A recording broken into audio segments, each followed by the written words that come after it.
Gracias, Señor, por esta noche, gracias por esta reunión. Tu presencia está con nosotros, está prometido. Lo creemos. Queremos darte, Señor, lo mejor que tenemos, que es nuestro corazón, para que puedas cumplir tu propósito, para no poner límites a tu voluntad, para que podamos hacer aquello para lo cual nacimos. Te pido que haya revelación de tu palabra al espíritu del entendimiento de todos. Seamos alumbrados en esas áreas que no teníamos conocimiento, para entonces ganar, Señor, el coraje, ganar la fe y ganar lo que necesitamos. Tu apoyo, tu favor, tu gracia siempre están con los que obedecen tu voluntad, y ahí queremos estar en ese camino.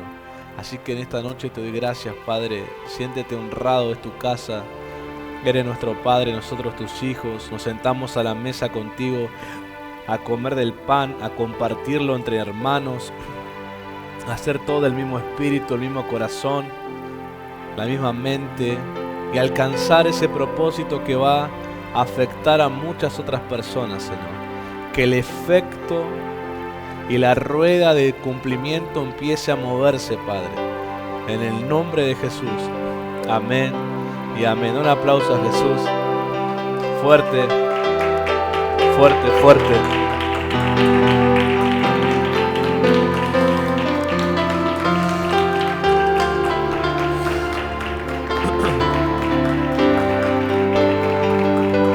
Amén.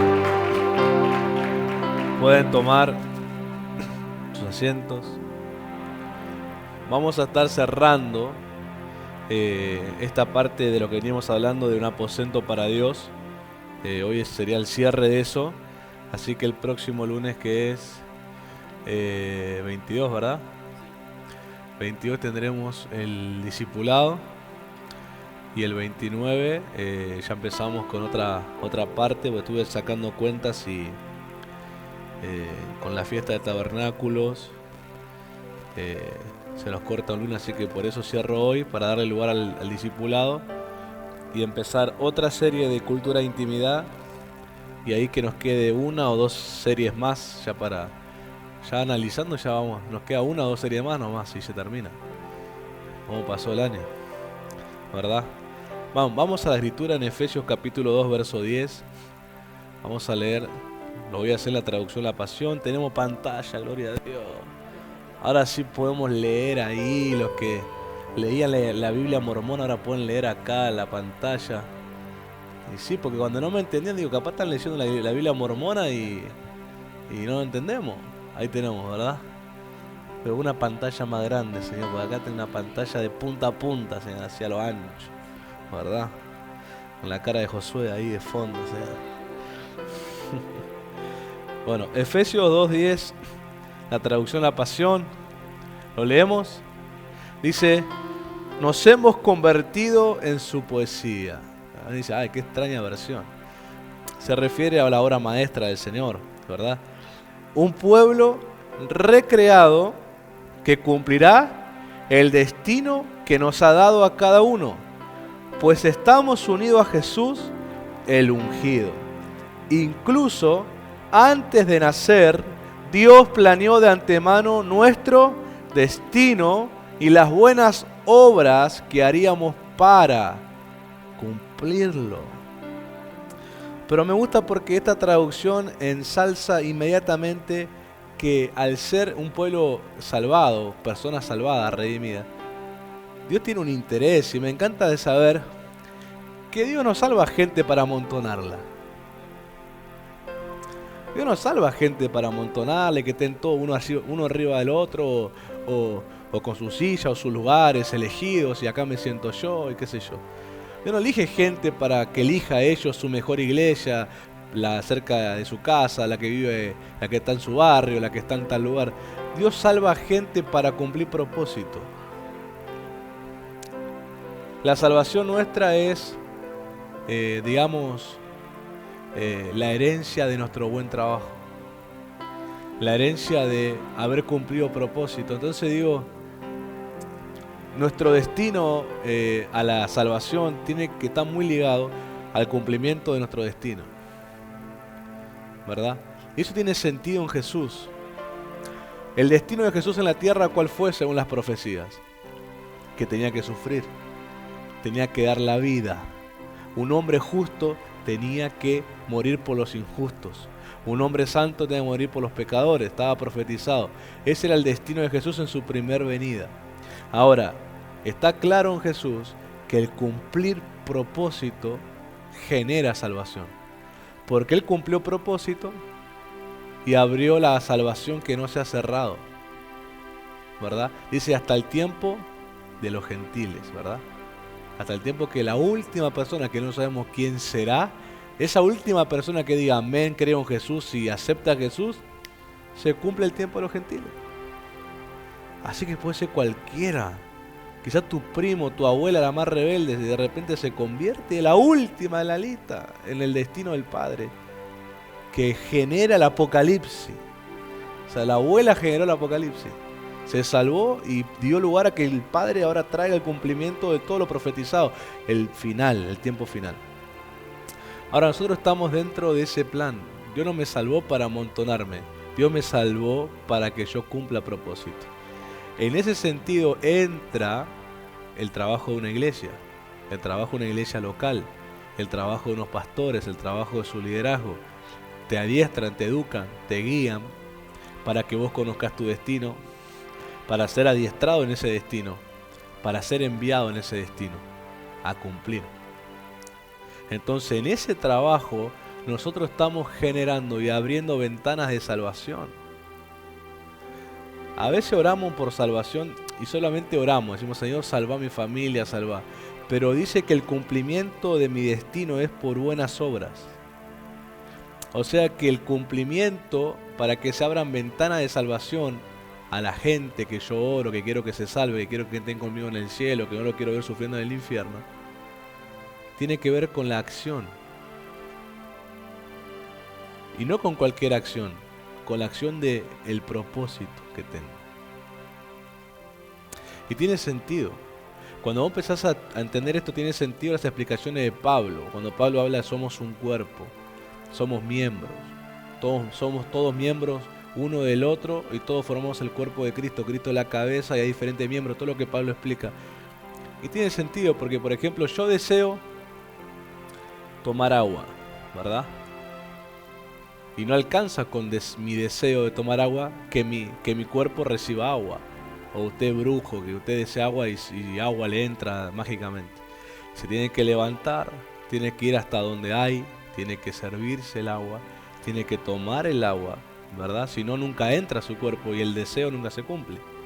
Entonces, un deseo se logra con acciones. Si no, no se logra.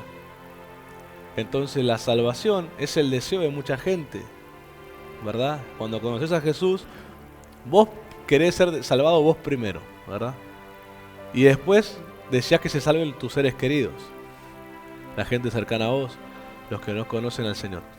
Es un deseo, pero no va a pasar si no hay acción. Y ahí es donde nosotros tenemos que entender que no se trata de ser románticos, se trata de ser obedientes. Yo creo que se salve mi abuela. Bueno, pero accioná. Yo me acuerdo que último tiempo de vida de mi abuela materna, yo sabía que la vieja no estaba preparada para morir. Digo, si se muere mi abuela, al cielo no va a ir, tiene cositas que arreglar. Entonces, yo un lunes en la escuela apostólica habían enseñado sobre la cruz, sobre la cruz, bueno, un montón de cosas. Y una oración, ¿verdad? Y en ese tiempo nosotros ya nos habíamos mudado de ahí, del barrio donde vivía mi abuela, al barrio donde vivimos ahora. Y a mi abuela había que cuidarla antes que caiga internada. Se turnaban los hijos una vez por semana. Cada hijo se quedaba todo un día, o sea, 24 horas, de ese día hasta el otro día. Y mi mamá se quedaba los martes, de martes a miércoles. Ella se iba de la mañana del martes hasta el miércoles, se quedaba a la mañana. Entonces, yo ese lunes, después de escuchar esa palabra, yo dije, tengo que ir a visitar a mi abuela. Y me acuerdo que me fui a cortar el pelo ese martes a la mañana por Virreyes, y entonces aproveché y dije, voy a pasar, que está mi mamá, voy a pasar a ver a mi abuela. Y yo pasé, Estaba con mi abuela hablando, una de esas mi mamá se va a la cocina y aprovecho y le empiezo a hacer reflexionar, a hablarle del perdón. Y le hice reflexionar. Y le dije, vos tenés que perdonar a la persona antes de morir, vos tenés que... Y ella me escuchó y me dijo, me preguntó, ¿a uno de los que están muertos? Sí, a los que están muertos también. Nada más que no se habla con los muertos.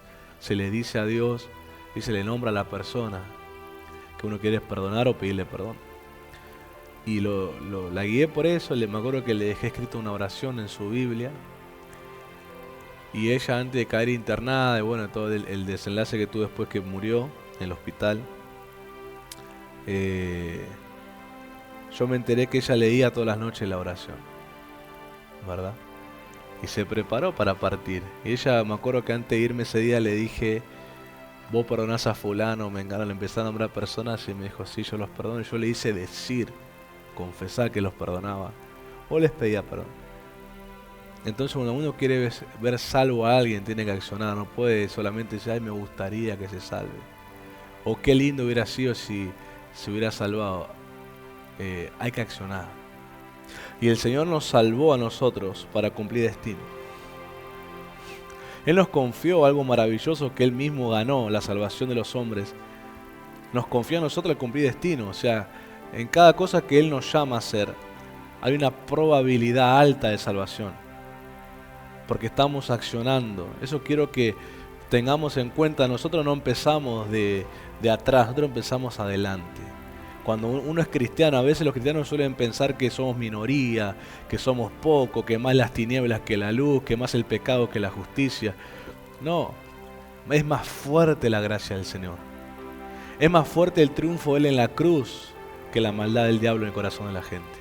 Es más fuerte porque el amor que Él mostró del Padre en esa cruz no lo puede superar nada en esta vida. Pero nosotros, como a veces no nos dedicamos a conocer a Jesús, no nos dedicamos a conocer la pasión de su corazón, nosotros siempre ponemos barreras y límites a su voluntad.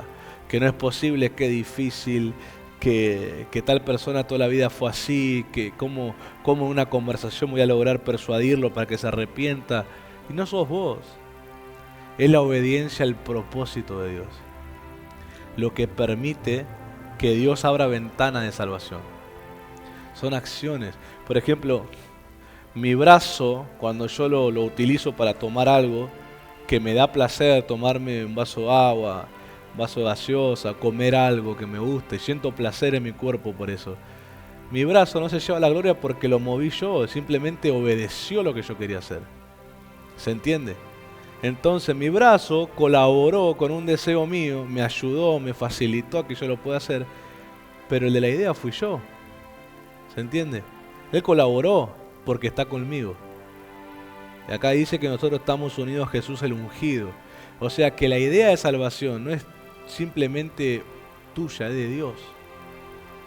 Y a vos te utiliza como un colaborador, alguien que facilita el deseo de Dios por esa persona. ¿Haciendo qué? Haciendo caso a lo que te manda hacer. Tiene sentido. Tiene sentido.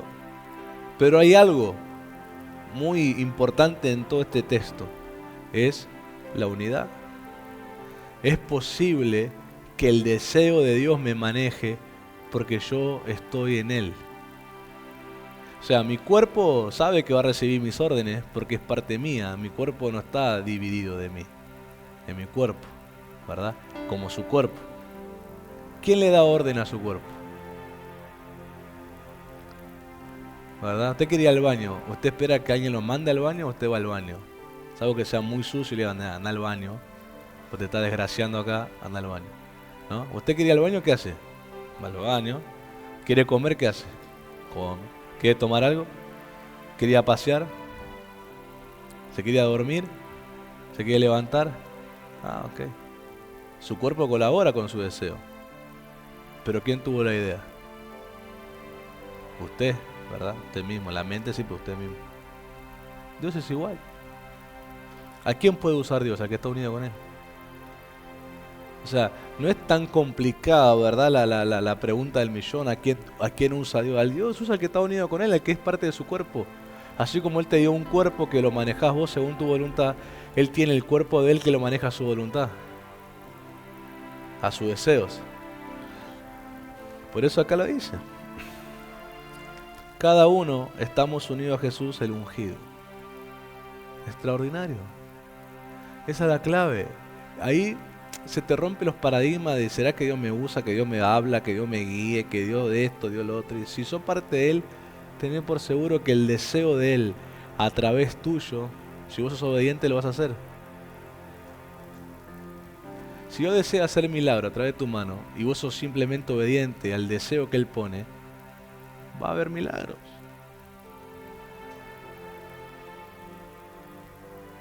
No hace falta vestirse de blanco. No tengo nada con Benigín, amo a Benigín, lo amo a Benigín, amo a Benigín. Pero estoy sentido de no tiene culpa él, sino la gente cuando dice no, solo él, ¿verdad? Algunos creen que el único amigo del Espíritu Santo es Benigín, no creen que es amigo de nadie más. Pero si uno pertenece al Señor, el mismo que movió al Señor te mueve a vos. El tema está, ¿estás unido a Él? Esa es la respuesta. Así como vos no tenés duda. Yo te pregunto, cuando vos tenés deseo de hacer algo que tiene que ver con moverte, ¿vos tenés duda que tu cuerpo te va a responder? Un momento decís, ¿será que mi mano me va a hacer caso hoy? Y te quedás turbado toda la noche. ¿Será que mañana mis pies van a caminar cuando yo le diga que caminen? Vos lo das por hecho. ¿Por qué lo das por hecho? Porque es tuyo. Además, vos sentís gobierno en tu cuerpo, ¿verdad? Vos sentís que tu cuerpo vos lo manejás. A veces para mal. Pero al fin y al cabo, tu cuerpo te hace caso. Entonces, Dios no tiene duda cuando pone un deseo de Él en alguien que es de Él. Por eso, la gente tiene destino, pero no se le puede revelar su destino hasta que no esté unido a Él. Porque todos nacieron para algo. Alguien dirá de la suegra para molestar, pero bueno, pero aún así para eso, para formarte carácter. Todas las personas a las que vos digas, esta persona solamente me molesta en la vida, me incomoda, la puso Dios para hacerlo. Porque no se forma carácter si no te tratás con otras personas. Pero ahora dice, el hierro con el hierro se afila. Así el hombre en el trato con el hombre. Dios te puso a esa gente para que te moleste y te va a molestar toda la vida hasta que saques filo de esa roca. Lo siento, pero es así. Es así. Hasta que uno no sepa sacarle un buen propósito a algo que te incomoda, siempre lo vas a tomar mal. Pero cuando vos sabés sacarle un buen provecho a lo que te incomoda, eso que te incomoda cumple su propósito. La gente que te incomoda, que vos decís que te son pesadas, que te incomoda, solo están ahí para sacar el filo que te hace falta. Filo se refiere a eficacia, a certeza, a ser alguien que aprenda a hacer las cosas bien. Y te pone ahí para que aprendas que las cosas se hacen mejor de las que vos pensás. Sobre todo, ¿sabes por qué están ahí? Para matar tu ego. Para matar el ego y generar humildad. Es que no puedes generar humildad, mansedumbre, cosas así, si no es a través del trato de alguien. Si la humildad no es para vos, la humildad es para tratar a alguien. La mansedumbre no es para vos mismo, es para tratar a alguien. Y vas a aprenderlo tratando con la gente, si de otra forma no sirve. Y la gente más pesada, la gente más dura, la gente dice, pero ¿a quién me lo puso acá? Y bueno, te lo pusieron Dios, porque sabes que es la piedra donde va a sacarte filo. No hay otra forma, y agradecer que Dios lo hace así. Agradecer. Entonces, así como vos mismo no tenés duda de tu cuerpo, que tu cuerpo te va a hacer caso a tus deseos, Dios no tiene duda del destino que puso en cada uno que pertenece a Él. Dios lo da por hecho. El tema está que no hacerlo te vuelve deudor de alguien que tuvo que haber hecho algo bueno pero no lo hizo. Por eso la Biblia que dice que el que sabe hacer lo bueno y no lo hace, ¿qué le es pecado. ¿Y qué es pecado? Alguien dice todo lo que hay en la grada, correcto, pero ¿qué es lo que hay en la grada? La palabra pecado en el original literalmente significa errar. Al blanco podemos decirle, pero bueno, errar en todo sentido, errar. Hacer algo que no debías hacer.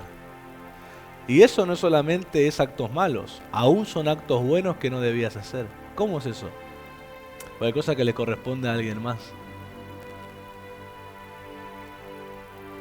Hay cosas que le corresponde a alguien más hacerlo. Por ejemplo, sos el mayor en la casa y tu hermano se portó mal y le diste un chirlo, le pegaste.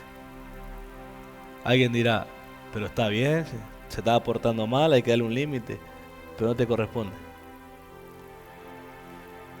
No te corresponde.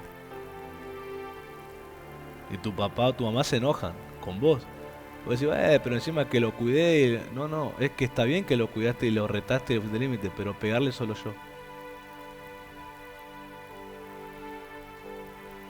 Sobre todo la reacción del hermano. Que un hermano se ha golpeado por otro hermano, ¿qué genera? Venganza. Ahora yo te he agarrado después. Pero que un hermano le pegue tu papá o tu mamá, ¿qué genera? Respeto y educación. Qué diferente, viste que hay cosas que son buenas, pero no te corresponde hacerlo.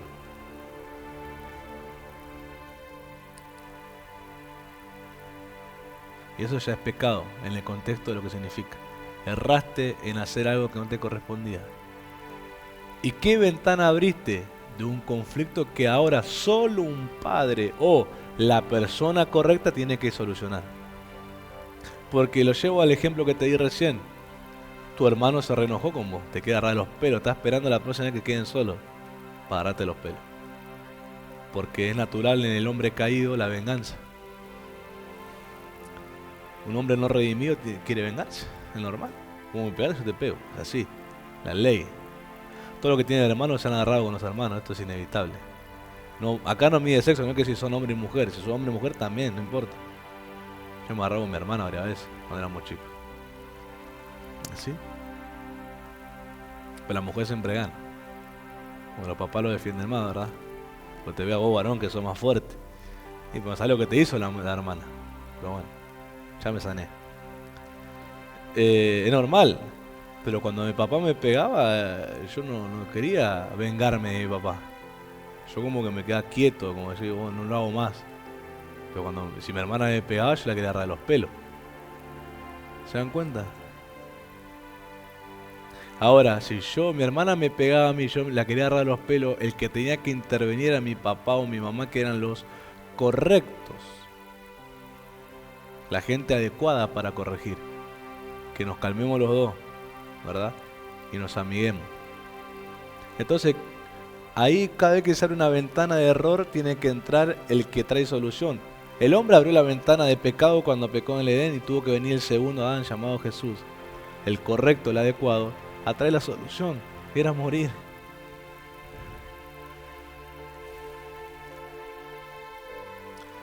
Por eso cuando vos errás, o sea, pecás, errás, hacer cosas que no están destinados a vos, tiene que intervenir alguien que traiga solución.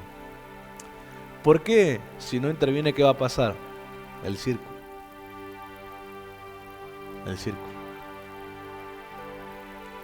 Y ahí voy al Edén. Hoy te voy a pasear un poco así, te voy a cachetear. ¿Cuál fue la primera reacción de Adán y Eva después que pecaron? Se escondieron. ¿Cuál fue la excusa cuando Dios les preguntó por qué se escondieron? Si esa fue la segunda, la primera, ¿qué sintieron ellos, dicen, cuando Dios habló? Miedo. Ahora, bueno, vamos a hacer vergüenza. Sinónimo de miedo, puede ser también vergüenza. Ellos abrieron la ventana del error, erraron, hicieron algo que no debían hacer. Pero el problema está en que el Padre no pudo traer solución en el sentido inmediato. Él preparó a Jesús para hacerlo en el futuro. ¿Pero por qué? Porque ellos eligieron esconder lo que hicieron.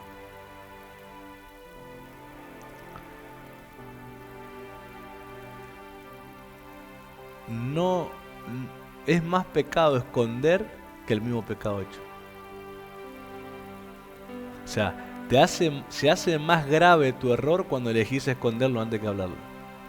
Porque con el que lo vas a hablar, pues si lo hablas con Doña Pancha, bueno, obviamente que no va a pasar nada.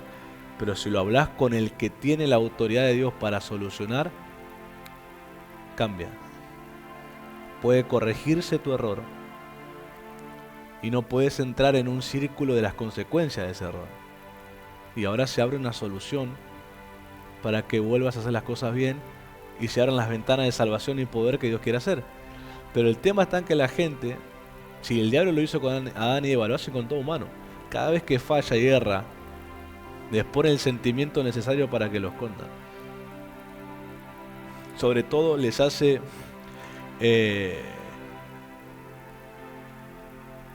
diferenciar, o sea, lo que los hace ver a la persona correcta que los puede ayudar de una forma que no son. Les tergiversa la imagen de alguien. No, porque cuando se entere se va a enojar. ¿Verdad? Es lo primero que aparece en tu mente cuando vos tenés que hablar la verdad con alguien, ¿no? No le voy a decir, pues si se ya enterar, ¿cómo va a reaccionar? ¿Y qué elegimos? No hablar. Y el problema es que yo mismo no estoy autorizado a sacarme de ese lío. No pasa así. Hay alguien encargado que me saca del lío, pero que se tiene que enterar, y es lo que la persona no quiere. Y ahí está el problema. Y por eso la gente entra en ese primer error, en ese segundo error y en los miles de errores que luego se meten, porque empieza una rueda de consecuencias. El salmista dijo: mientras yo callé, mis huesos se secaron. Pero cuando yo confesé, dijo, él sintió la restauración. Ni él, siendo ungido, se pudo sacar de encima la consecuencia de un error, sino el Padre. Por eso el Señor que nos mandó: confiesen sus pecados, apártense. La Biblia dice que el que confiesa sus pecados y se aparta prosperará. Prosperar significa, una de las cosas es recuperar la salud, por ejemplo. Recuperar la sensatez para hacer las cosas bien. Porque hay gente que antes era inteligente o sabia y ahora se volvió peor que un burro en las decisiones que toma. Porque perdieron la cordura, porque no confiesan sus faltas. Es más, Pablo lo pone un poco más intenso. Y Pablo, siendo un apóstol, un padre apóstol de la primera iglesia, él dice: confiésense sus faltas unos a otros. ¡Wow, Pablo! Ni el pastor van ahí entre los hermanos a decirse sus faltas. Pero ¿por qué Pablo está buscando una iglesia chusma, buchona, farandulera? No, Pablo está buscando una iglesia saludable. Una iglesia que sabe y tiene la madurez de perdonar. Pues acá, mira, acá cuando te toca ser juez, es muy fácil reclamar. ¿Cómo no me dijiste la verdad? ¿Cómo no me confesaste esto? ¿Por qué pensaste mal de mí? ¿Verdad? Y nos hacemos los ofendidos con la persona cuando tarde o temprano por lo menos tuvo la valentía de confesar. Pero cuando tomo ese yo que tiene que confesar y no lo hago, y lo hago tarde, encima pido misericordia. Entonces, hay que aprender a manejar la verdad. Hay que aprender a saber manejarla cuando la tenés que decir, pero sobre todo cuando la tenés que oír. Porque cuando vos la tenés que confesar, vos pedís clemencia, misericordia, compasión, ayuda, solidaridad. Pero cuando te la tiene que confesar a vos alguien que te falló, el juicio pedimos. Nos enojamos: no me hables más, no confío más en vos, apartate de mí. Y cuando vos fallaste a otro, vos no pediste que te traten así, vos pediste: no, perdónenme, por favor, denme una oportunidad. ¿O no? ¿O usted nunca pidió una nueva oportunidad cuando falló? ¿Cuánto pedimos nuevas oportunidades cuando fallamos? Dame una oportunidad, me equivoqué. ¿Y a cuánto les dimos otra oportunidad cuando nos fallaron? Somos toda la Madre Teresa acá, bien. ¿Verdad?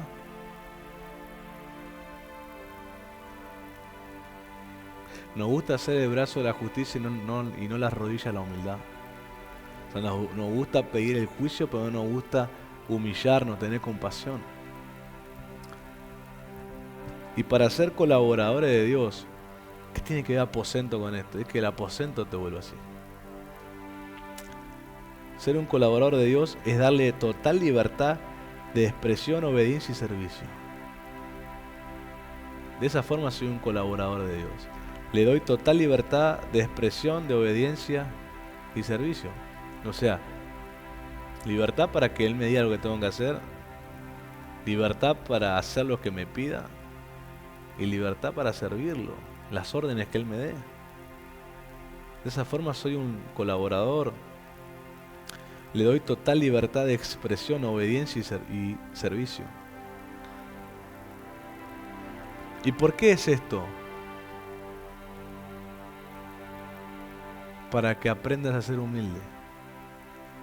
Porque nosotros cuando queremos hacer lo que nosotros queremos, lo que nosotros sentimos, lo que nosotros deseamos, y encima nos sale bien, nos sube el ego. Nosotros decimos, yo fui el de esta idea, yo fui el que pensé esto, yo fui el que dije que había que hacer esto y mira cómo salió. Y te querés llevar los aplausos. Pero qué distinto es cuando vos vas a hacer algo que alguien más te mandó y que fue la idea de él, el deseo de él, el pensamiento de él y salió bien.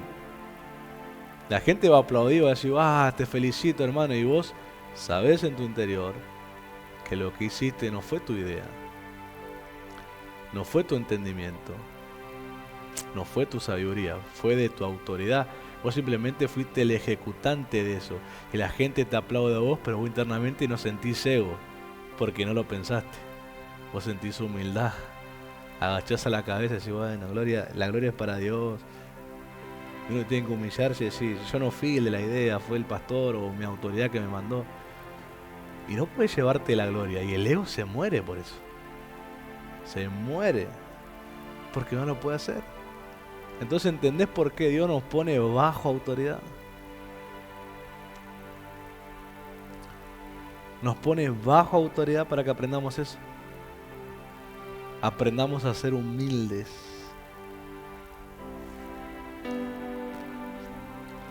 Aprendamos a seguir los deseos y pensamientos de alguien más.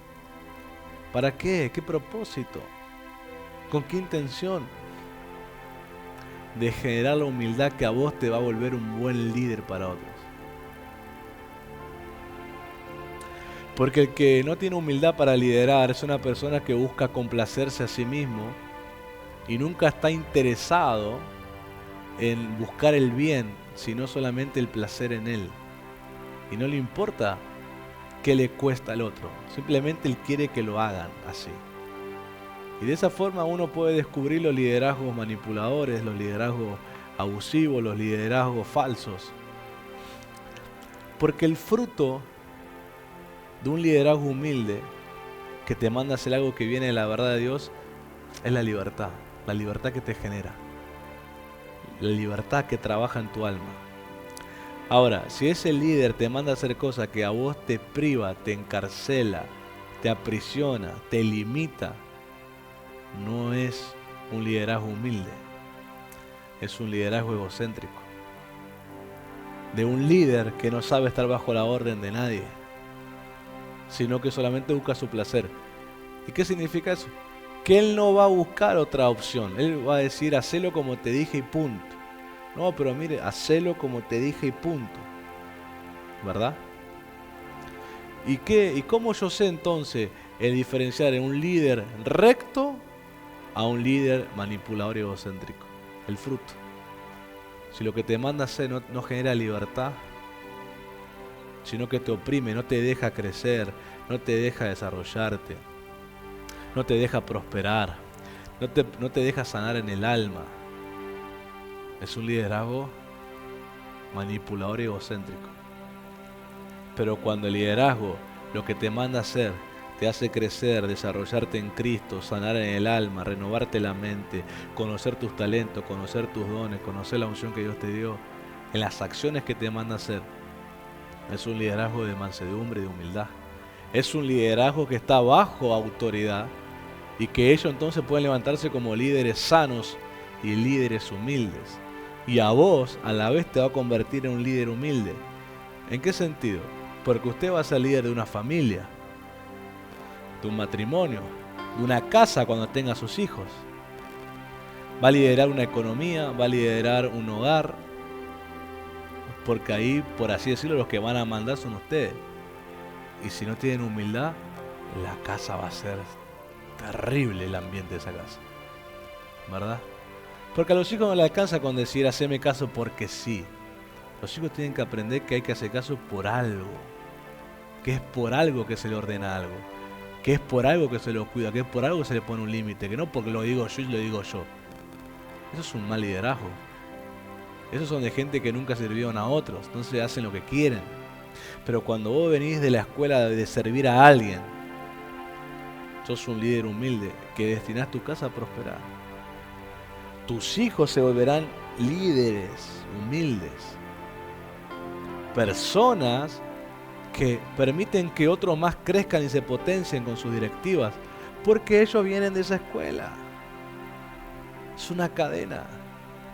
Estás unido a alguien, por lo tanto al que estás unido, que es cabeza, no tiene duda que vas a hacer lo que te manda hacer y cómo te lo manda hacer.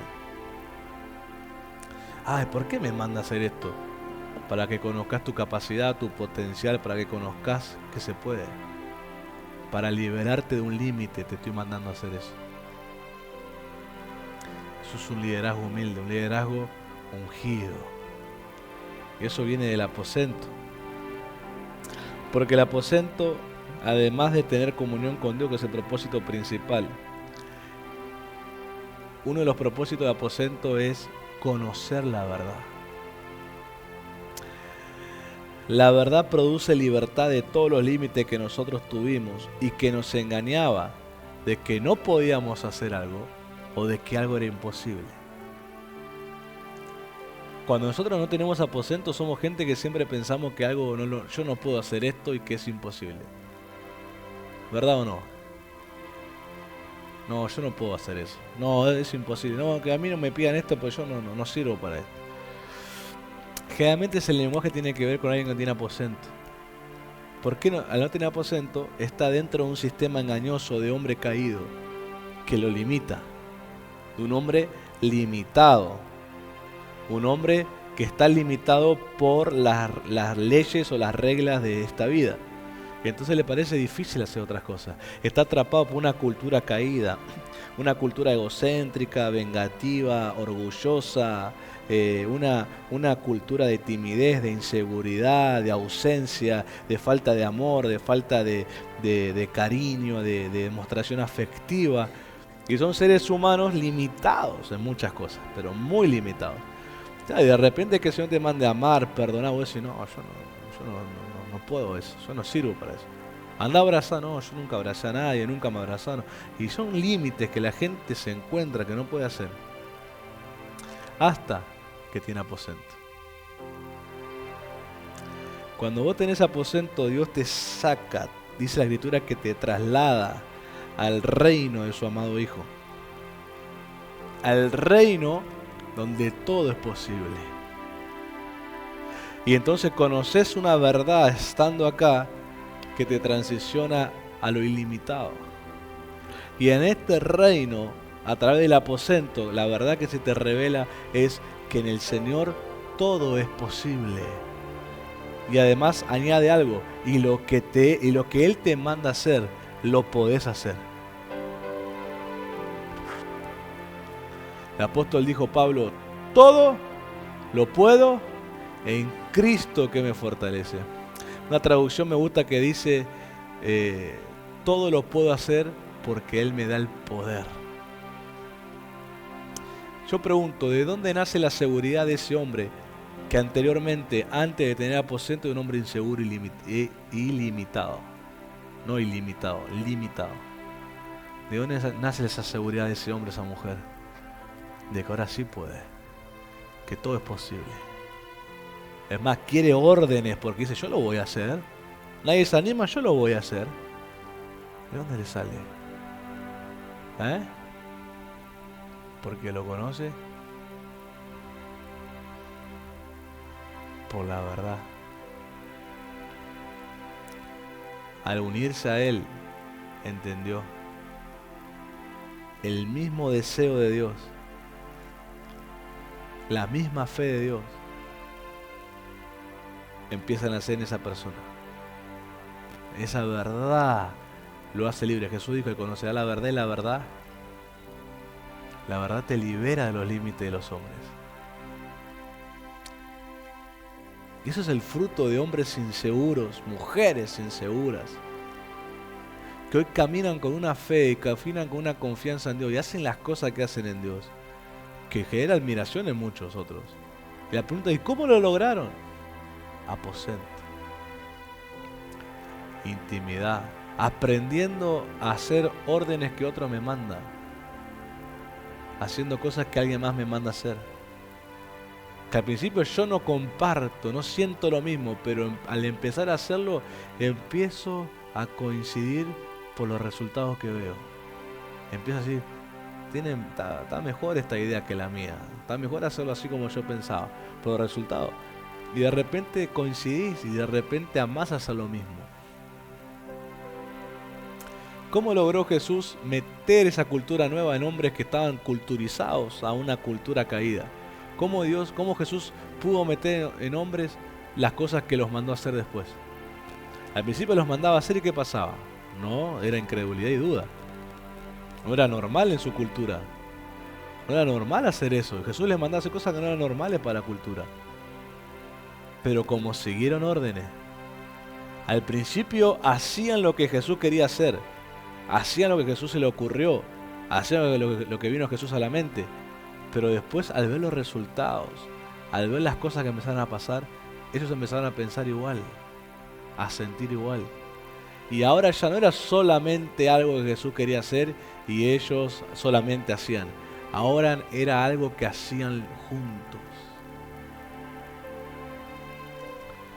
Por eso cuando vos veas a un discípulo, tenés que mandarlo a hacer cosas para que coincida con vos, si no nunca vas a ver por qué vos pensás como pensás. ¿Y por qué vos te apasionás como te apasionás? Tenés que mandarlos en misiones. Tenés que mandarlos a hacer cosas. Mandarlos a hacer que lo hagan como le... Dale las instrucciones y que lo hagan. Ellos van a probar lo que vos ya probaste hace tiempo. Van a decir, vale la pena. Mejor así. Y empiezan a pensar igual que vos. Y ahora empiezan a ser colaboradores. Y son personas que dicen, cambian lenguaje. Todo, sí, pastor, es posible, sí, señor, es posible. Nadie quiere hacerlo, yo lo voy a hacer. Porque hay una confianza y una seguridad que le nació. Porque la unidad en el Señor les hizo entender que ellos nacieron para algo. Que nacieron para hacer algo. Que no nacieron para estar mirando, nacieron para hacer algo. Y ese deseo interno se empieza a desarrollar en el aposento alto. ¿Está conmigo? Pero el que no tiene aposento vive engañado bajo un sistema de falsificación. O sea, les hace utilizar los talentos y capacidades que tienen en cosas que no tendrían que usarlas. Y es un sistema de pecado porque te hace errar, te hace hacer cosas que no fuiste llamado a hacer. Te hace utilizar los dones que Dios te dio de nacimiento en cosas que Dios no te llamó a hacer. Y te tiene entretenido en la falsificación. Te tiene entretenido en la mentira. Hasta que la verdad entra y te presenta la oportunidad de conocer tu verdadero destino y propósito. Donde tenemos miles de casos de gente, miren, separadas por barrios, por cultura, por países, por continentes, pero que coinciden en lo mismo. Que ellos hicieron de todo antes de conocer a Cristo, pero no encontraban la felicidad o la plenitud en su corazón hasta que hicieron lo que Cristo les mandó a hacer. Y no digo gente que solamente estaba en la droga y Dios los salvó, que no son cosas menores, son cosas poderosas. Pero también gente que ha tenido de todo, la vida ha tenido millones de dólares, han tenido pero todos los lujos. Y no se sintieron felices hasta que Cristo los conoció y les mandó a hacer cosas que no eran tan glamurosas como estaban acostumbradas, pero encontraban más felicidad en eso que en los lujos que tenían. Porque el alma del hombre está destinada para complacer al que lo creó. El que lo creó no fue el sistema de este mundo, no lo creó ni siquiera el padre, los padres de nosotros, los creó Dios. Y nuestra alma solo encuentra placer cuando hace lo que Dios quiere que haga. Por eso el que tiene aposento aprendió a orar a Dios por todo y no hacer nada sin orar y hacer todo después de orar. Aprendió que la oración no es después, la oración es primero. Aprendió que orar le marca el destino para que no erre, para que utilice su fuerza, sus recursos, sus talentos en cosas que Dios quiere, que va a ser más satisfactorias que lo que ellos querían usarla. Pero para que alguien quiera hacer eso, se someta a eso, tiene que tener humildad. Y para que tenga humildad tiene que servir a alguien más. No servirse a sí mismo, tiene que servir a alguien más. Por eso bendito Dios por las autoridades que nos pone, que son como piedras ásperas para que aprendamos a sacar filo. Para que aprendamos. No vas a hacer así, vas a hacerlo así. Y si lo haces como te dicen, ahí empiezas a ganar humildad. Si no lo haces, estás abriendo la ventana del pecado, el error, la falla. Pero lo haces como te mandan, abrís la ventana de la madurez, del conocer la verdad, del propósito, el destino. Cuando a mí me mandaron las primeras misiones, yo me moría de vergüenza. Yo no quería hacerlo. No estaba de acuerdo, pero iba a hacerlo, porque obedecía. Y cuando empecé a obedecer, se empezó a abrir las ventanas de mi destino y mi propósito, empezaron a abrirse. Entendimiento empezó a venir. Y empecé a desear lo mismo que ellos deseaban y a sentir lo mismo que ellos sentían, porque empecé a obedecer las órdenes. Y ahora uno tiene el mismo pensamiento, el mismo corazón, el mismo espíritu que las autoridades, porque empezó todo cuando obedecía las órdenes. Un aposento te lleva a ser así, te lleva a ser una persona que se le revela la verdad en el corazón y que es libre de los temores, límites y de las inseguridades. Yo era un hombre que en un momento cuando empecé a caminar con Dios, yo me enamoré de los milagros.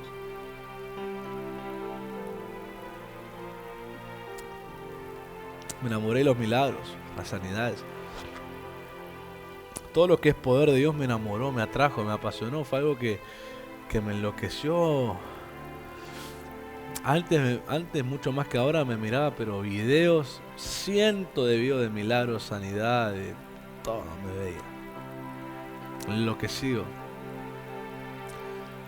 Pero yo no tenía la seguridad de que Dios podía usarme a mí para eso. Yo lo veía muy lejano, muy alto, algo de las grandes ligas, como quien dice uno. Pero obedecer órdenes, tener aposento. La humildad que Dios te empieza a generar por hacer eso, me empezó a despertar la convicción de que yo también puedo hacerlo. De que todo es posible si le creo a Dios. Y Dios empezó a trabajar en eso. Y ahora cuando me paro a ministrar sanidad o milagro porque Dios me indica, yo no tengo la inseguridad que yo tenía hace años atrás. Además, la primera vez el que me mandó a ministrar sanidad bajo orden y yo muerto de miedo fue Dios mismo. Y yo obedecí, pero dentro mío yo tenía temores que, ¿será que alguien se va a sanar acá? Simplemente obedecía, pero a costa de mis temores. Pero cuando vos obedeces, empezás a entrar a la misma sintonía del que te manda. Y empiezas a ganar la fuerza para decir, si Dios me manda, es suficiente. Todo es posible al que le cree. Y ahora cuando me meto en sanidad y milagro, yo me paro con una confianza que yo sé que va a pasar, porque Dios mandó que pase. Sencillo. Pero también a no hacer nada que Dios no me mande para impresionar a nadie. Si Dios no me hizo orar por Milagro no oro. Aunque alguien me dirá, pero vos tenés don de sanidad, pues no ora por milagro para que se vuelva guau, ¿no? Porque no siento la orden de Dios. Ora por milagros o sanidad. Entonces, eso se desarrolla en el aposento. Se desarrolla no moverte bajo tus propios deseos porque te va a ir mal y Dios no te va a respaldar. Se trata de hacer lo que Dios manda, recibir órdenes, decir conmigo orden. Que alguien me mande. Que alguien me mande, diga. En la escuela de Dios. Anda a hacer esto, anda a hacer lo otro, anda acá para allá, anda para allá. Uno está. Pero te genera la humildad. Y aparte aprendes en la obediencia. Pues hay cosas yo te puedo sentar y explicarte 5 horas que no va a entender ni Jota hasta que no obedezcas. Hay cosas que se enseñan sentándote, hay cosas que se te enseñan mandándote a hacer algo. Jesús nunca los sentó a los discípulos a enseñarles cómo hacer un milagro, los mandó a hacerlo. Nunca le dijo, miren, ustedes van a hacer esto, no. Dijo, ustedes van a ir esto y vayan. Vayan y lo hacen. ¿Y pasó o no pasó? Pasó. Ellos empezaron a ganar una cultura nueva. Es posible. Si recibimos una orden, si alguien nos manda, que venga de Dios, es posible. Va a pasar. Esa fue la cultura que ellos empezaron a generar en su corazón, en su mente. Y fue la estructura ministerial que trajeron cuando la iglesia nació en Pentecostés. Que tanto Hechos capítulo 2 como Hechos capítulo 4 testifica de la unidad entre los apóstoles y los nuevos creyentes. Que dicen que seguían las enseñanzas de los apóstoles de los creyentes. Dicen que partían el pan juntos, bebían de la copa, o sea, la comunión. Convivían juntos y era una unidad y un crecimiento. Porque ellos trajeron la misma estructura. Miren, gente, si ustedes siguen las órdenes que nosotros les damos, ustedes van a entender lo que nosotros ya entendemos. Y la gente se manejó bajo esa estructura, bajo esa primera columna vertebral que hizo que en tan poco tiempo una iglesia que estaba conformada por 120, que fueron los primeros del aposento alto, se convirtió en una iglesia de miles. De miles. Y acá hay pastores que tienen miedo de crecer porque dicen, ¿cómo si no controlo a 20, cómo controlo a 2000? Dice, ¿no? ¿Verdad? Si con 20 tengo 10 chismeríos, ¿cómo con 2000 cuánto voy a tener? Y se asustan. Yo los entiendo. Se asustan, dicen, ¿qué lío voy a tener? ¿Qué problema voy a tener? Pero no. El tema está en enseñar la columna vertebral, seguir órdenes. Seguir órdenes. Sí, siempre va a estar un retobado, un rebelde que no quiere hacer caso, pero cuando ve que no puede enganchar a nadie se termina yendo solo. Aunque siempre 3 o 4 más se van, pero la idea es que uno conserva a los que están en la columna vertebral. A los que aprendieron a seguir orden, se levantan como próximos líderes, o líderes enseñan a sigan orden, levanta otros líderes y así se sigue expandiendo el ministerio. Pedro no tuvo a los 4.000, a los 5.000 reunidos con él en una casa. Se juntaban y había autoridad, había diáconos y qué sé yo, se empezaron a levantar. Y la línea era la misma, órdenes, sigan las enseñanzas. Sigan estas enseñanzas. Cuando eran levantados como líderes, ustedes enseñen esto. Pablo le decía a los pastores que él levantaba en Dios, en las iglesias que se establecían, ustedes enseñen esto. Enseñen esta doctrina que yo les enseñé a ustedes. Y así la iglesia se mantenía saludable. Los problemas en la iglesia que leemos en la Biblia fue cuando empezaron a aparecer otros con nuevos mensajes que no tenían nada que ver con la columna vertebral. Con mensajes que ellos opinaban, con mensajes que se les apareció cuando se comieron un locro. Y siempre hay 3 o 4 místicos que les creen. Pero el que está bajo la línea vertebral de obedecer, orden, sujeción, no se deja engañar. Conocen una verdad que a ellos los liberó. No un fantasioso que te viene a decir un montón de sueños, pero que te está haciendo mentir, fingir, traicionar. Pero si ese fruto no es de Dios, pero vos te acordás del otro, bajo la mano de quien te pusiste. Que vos te pusiste siendo tímido, inseguro, falta de cariño, de afecto, un montón de problemas. Y al seguir órdenes que te empezó a marcar, en tu vida empezó a haber una libertad en tu alma, empezó a prosperar tu alma, empezaste a perdonar, a sanar, a pedir perdón, a ser afectivo, una liberación. Como decir, yo en la mano de Él, de parte de Dios me liberé, no me voy a ir bajo la mano de aquel que me está enseñando a traicionar, me está enseñando a mentir, me está enseñando a patear todo lo que yo aprendí. Si en la mano de él yo aprendí lo otro, yo fui liberado, yo tengo fruto de libertad. ¿Cómo el aposento te guía a una persona así? Por eso a veces en broma, cuando una autoridad te reta, te dice anda a orar, y uno dice, orar. Sí, anda a orar porque en realidad te hace falta aposento. Porque los conflictos que vos le planteas a una autoridad de frente o de espalda, es porque vos querés complacerte a vos mismo y no complacer lo que la autoridad te está diciendo. Y miren que han oído consejos, han oído del altar de Dios que Dios ha inspirado a ministros a decir cosas que te dio en el clavo, que vos lo estabas pensando y sintiendo y aún así decidiste hacerte el sordo.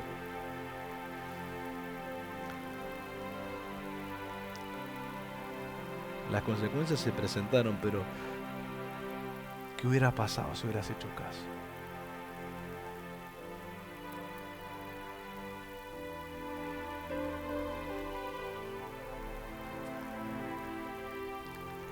Dios hubiera intervenido de una forma sobrenatural, milagrosa, extraordinaria. Pero al no hacerlo como Dios quería, te encontró bajo la mesa buscando migaja. Una misericordia apareció, pero no fue lo que Dios quería soltar.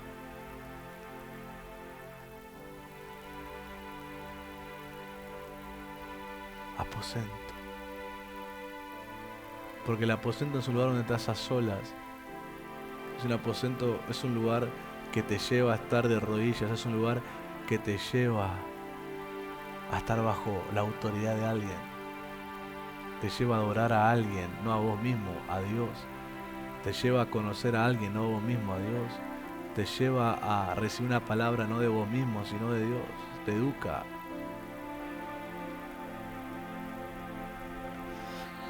Ese aposento te hace conocer algo que te da seguridad que todo es posible en Dios y que todo lo puedes hacer en Él.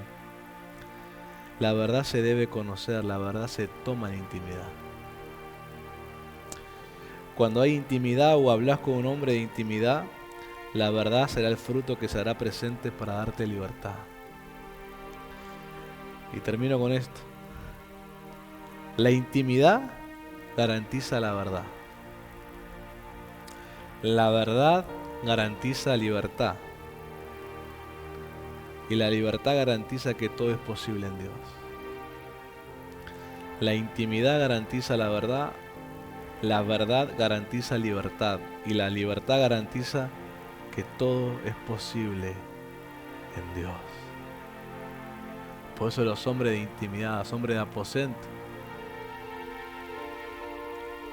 salen con una estatura espiritual de confianza y seguridad. Hacer lo que tienen que hacer porque han conocido la verdad. Han conocido el corazón de Dios para ellos. Está extraordinario. Yo te podía contar muchas historias de todos esos procesos y aprendizajes de la intimidad, pero yo nunca me olvido cómo un año entero, una vez por mes, yo me daba un sueño sobre mi destino. Durante todo ese año yo soñé. Sueño donde me mostraba a Dios el deseo de Él, su corazón de Él hacia mí. Me mostraba. Cosa que después otros profetas en el tiempo confirmaron, pero yo ya lo sabía. Yo ya lo había visto. Yo ya me vi y aún vi donde voy a llegar a estar, que aún no estoy y voy a llegar a estar. Yo ya lo vi y sé que va a ser así. Y es mucho más grande que 12 jóvenes conmigo. Es gigantesco. Pero el destino se llega por obedecer, no por saltarse pasos. Pues sí, ¿por qué será que Dios me tiene esperando tanto tiempo? A veces porque cometemos errores en el camino que nos retrasan. Pero a otros porque Dios está preparando el momento. Como nos decía ayer Dios por la profeta, a algunos les llegó la hora y saben internamente que Él es el momento de hacerlo. Yo me reía porque digo, hace tiempo que vengo con un deseo en mi corazón.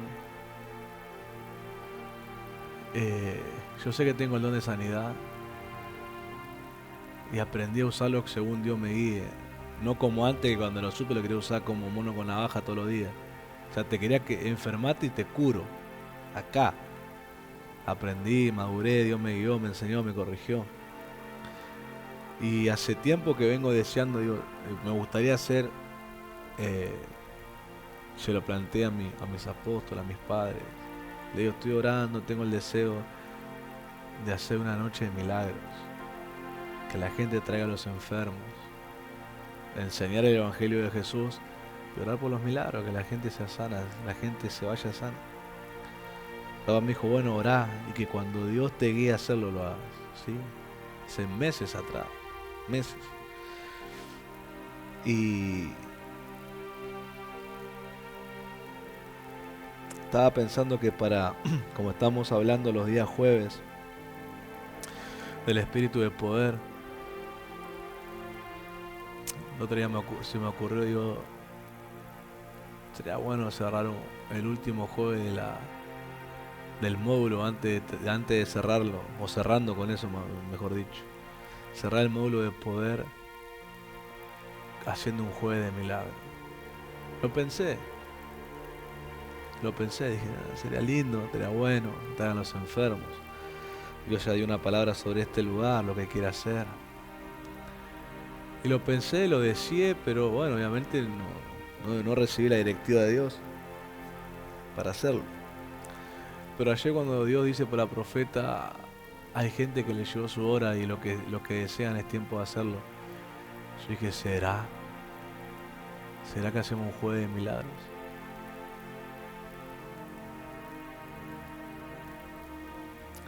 Todos tenemos un momento de Goliat. Un desafío grande donde Dios te catapulta y te trasciende. Pero el momento de Goliat de David no vino de una semana a otra. Vino de ser un hombre de intimidad, de su juventud y adolescencia. Se pudo haber enojado David con su papá, que al ser el más chico y que como era una contextura diferente a sus otros hermanos que eran grandotes y eran hábiles para el ejército, David no lo era.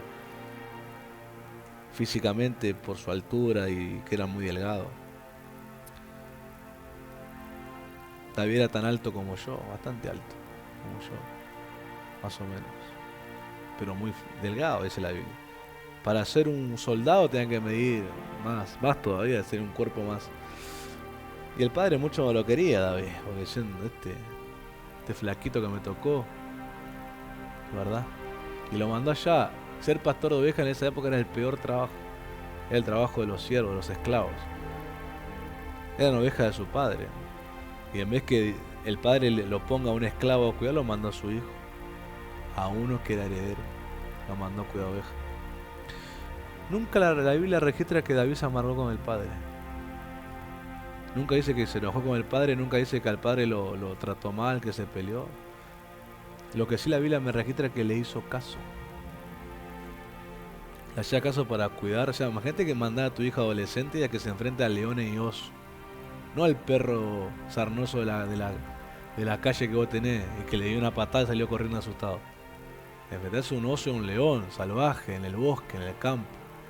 A esos leones se enfrentaba David, siendo adolescente y flaco como era, de belucho. Dormía en las noches con las ovejas cuando se hacía muy tarde y no podía volver y el padre no importaba. Pero nunca dice que David se amargó con el padre, o lo trató mal, o pensó mal de él. Quizás por el aposento, ¿no? Quizás el aposento lo mantenía con un corazón humilde. Y le hizo caso a ese hombre. A ese hombre que cualquiera dirá, se lo manda a freír churro, ya sé mi papá ahora, se lo manda a freír churro. Se le diga, andá, cuidá la oveja vos. A ese hombre que lo despreciaba, que lo trataba de nada. Además, cuando el profeta fue a la casa, ni siquiera se acordó que tenía un hijo más chico que estaba en el campo. Hasta que el profeta le preguntó si había uno más. Imagínate. El padre ni se acordaba que tenía un hijo más chico. Veo como esos papás dicen, ¿cuándo cumplí vos? Ni se acuerda cuando cumple el hijo.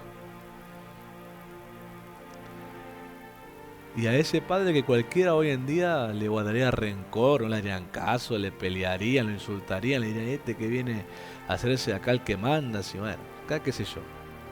Le hizo caso. Dijo, quiero que lleves estos quesos y estos panes. Y me vayas a traer noticias de tus padres, de tus hermanos, perdón. Y este hizo caso. No le dijo, nada, yo me voy a quedar con las ovejas. No se volvió irónico, nada. Vos que me mandás a cuidar ovejas, yo me quedo con las ovejas, anda vos. No le hizo caso, obedeció. Y lo mandó justo al momento, dice, casual que llegó cuando Goliat estaba hablando. Y ya la unción que tenía Dios sobre David le hizo subir esa sangre de la unción. Y sabemos que de ese día después de David no fue el mismo. El rey lo quiso que se quede, se volvió parte del ejército. Su familia recibió la indemnización de todo un año donde no pagaban impuestos. El flaquito, el que el padre ni bolilla le daba, que lo trataba mal, este hijo le fue obediente. No le guardó rencor, lo honró, le hizo caso. Y lo mandó al día que fue catapultado a su destino. Después de ese día todos conocieron a David, el matagigante. La intimidad te conserva el corazón para el momento en que tengas que obedecer la orden que te catapulta a tu destino. Porque cuando vos tenés aposento, tantas cosas pasan en la vida que buscan amargarte y llenarte de rencor y te perdés la oportunidad porque estás amargado, enojado y no tenés ganas de hacer caso a nadie. Pero el aposento alto te hace mantenerte sirviendo y humilde y te conserva como lo más precioso que hay para la orden que te va a catapultar a tu destino profético. Por eso los hombres de intimidad, las mujeres de intimidad eligieron perdonar cuando otros eligieron ofenderse. Eligieron servir cuando otros eligieron servirse a sí mismos. Eligieron sentarse a aprender a los pies de una autoridad en vez de ser personas egocéntricas que aprenden por sí solos. Eligieron honrar antes de deshonrar. Eligieron ser leales antes de traicionar. Eligieron quedarse antes de irse. ¿Y cómo no van a ser promocionados por el cielo y ser puestos como los próximos líderes de una nueva generación? Porque el aposento les cuidó el corazón. Yo quiero bendecir a los que ven. Oro que el aposento te llame. No sé si te pasó alguna vez eso, pero yo he experimentado que te llama el aposento. Te llama a orar, te llama a buscarlo, te llama. Sabes que algo Dios va a tratar con tu corazón. Deja lo que te trate, deja que Dios te mande, deja que las autoridades te ordenen, seguí esos pasos. Tu corazón está siendo preparado, adiestrado, ungido, protegido, porque llegará una orden que te catapultará al destino que Dios tiene para tu vida. Que el Señor te bendiga.